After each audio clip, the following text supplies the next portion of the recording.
touché. Et je crois qu'il n'y a personne dans la communauté juive qui ne connaisse pas quelqu'un qui a été touché.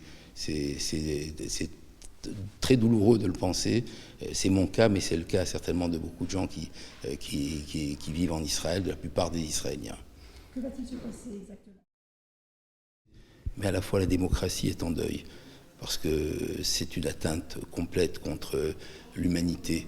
On n'a pas parlé encore de crime contre l'humanité, mais c'est un crime contre l'humanité. C'est une barbarie, c'est un pogrom.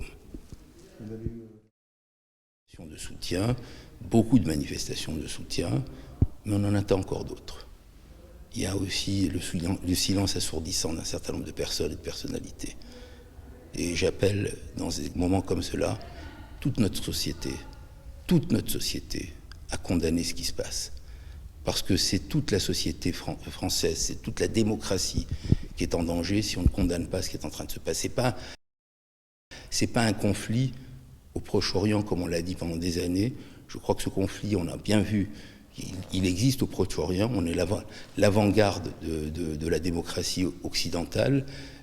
On a vu, j'ai cité le Bataclan, on a vu avant l'assassinat des enfants monsonégaux et Sandler à Toulouse, il y avait eu l'assassinat d'un militaire musulman à Montauban.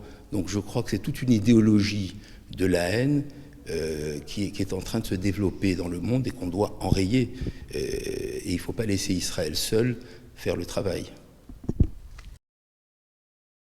Je vois combien de personnes, combien de responsables communautaires m'ont appelé depuis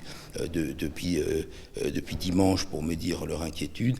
Oui, en contact avec les préfectures, avec le ministère de l'Intérieur, nous allons tout faire pour rassurer notre communauté de continuer à fréquenter ces lieux et tout faire pour que les dispositifs soient à la hauteur des attentes. J'ai confiance.